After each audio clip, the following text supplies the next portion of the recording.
ப்ரோக்ராமிங்ன்றது வேற ஒரு சப்ஜெக்ட் இல்ல, அது ஒரு ஸ்கில்.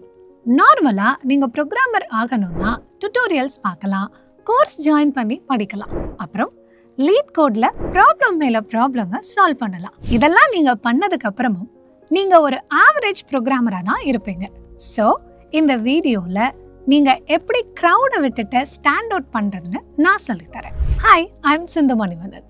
நான் இப்போ ஒரு 5 ப்ரூவன் ஸ்டெப்ஸ் வச்சு நீங்க எப்படி 99% ஆஃப் த ப்ரோக்ராமிங் க்ரௌட்ல இருந்து ஸ்டாண்ட் அவுட் ஆகுறதுன்னு சொல்லி தர போறேன். இதுலயும் நான் லாஸ்டா சொல்ல போற ஸ்டெப் உங்க கோடிங் ஜேர்னியை சேஞ்ச் பண்ண போகுது. அதுக்கு முன்னாடி நாங்க இந்த கோர்சஸ் எல்லாம் என்ட்ரியில ப்ரொவைட் பண்ணி உங்களுக்கு ஜாபுக்கும் அசிஸ்டன்ஸ் பண்றோம். நீங்க எங்க கோர்சஸ் எதுலயாச்சும் ஜாயின் பண்ணணும்னா என்கொயரி ஃபார்ம் டிஸ்கிரிப்ஷன்ல இருக்கும், அதை ஃபில் பண்ணுங்க. எங்க டீம் உங்களை காண்டாக்ட் பண்ணுவாங்க. ஓகே, ஃபர்ஸ்ட் நீங்க வெறும் கோடிங் மட்டும் இல்லாம டீபக்கிங்கும் சேர்த்து கத்துக்கோங்க. நம்மள எல்லாரும் ப்ரோக்ராமர்ஸ்னா வெறும் கோட் மட்டும் ரைட் பண்ணுவாங்கன்னு நினைச்சிட்டு இருக்கோம். பட் ப்ரோக்ராமர்ஸோட வேலை ஒரு ப்ராப்ளமை பிரேக் டவுன் பண்றது அண்ட் தென் அதை ஃபிக்ஸ் பண்றது. வெறும் கோட் ரைட் பண்றது மட்டும் இல்லை. ஸோ உங்க கோட்ல வர எரரை டீபக் பண்ணி அதை ஃபிக்ஸ் பண்ண ட்ரை பண்ணுங்க. இல்ல அதுக்கு தனி கோர்சஸ்லாம் இருக்கும், அதை படிச்சு தெரிஞ்சுக்கோங்க. செகண்ட் ஸ்டெப் கேட்க கொஞ்சம் கான்ட்ரவர்ஷியலா தான் இருக்கும்.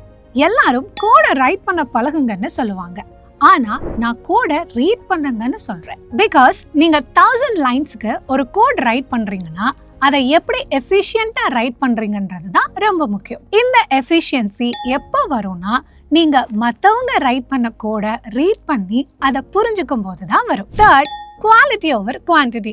கோடிங் படிக்க ஆரம்பிக்கும் போது நம்ம எல்லாரும் என்ன பண்ணுவோம்னா பெரிய பெரிய டுட்டோரியல்ஸை படிக்க ஸ்டார்ட் பண்ணுவோம். தென் நம்ம எவ்வளோ லாங்குவேஜஸ் படிக்க முடியுமோ அவ்வளோ லாங்குவேஜஸையும் படிப்போம். தென் எவ்வளோ ப்ராஜெக்ட்ஸ் பண்ண முடியுமோ அவ்வளோ ப்ராஜெக்ட்ஸும் பண்ணுவோம்.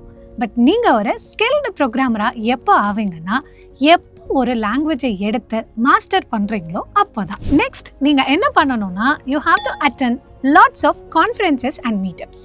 இதை அட்டெண்ட் பண்ணி நெட்வொர்க்கை பில்ட் பண்ணுங்க.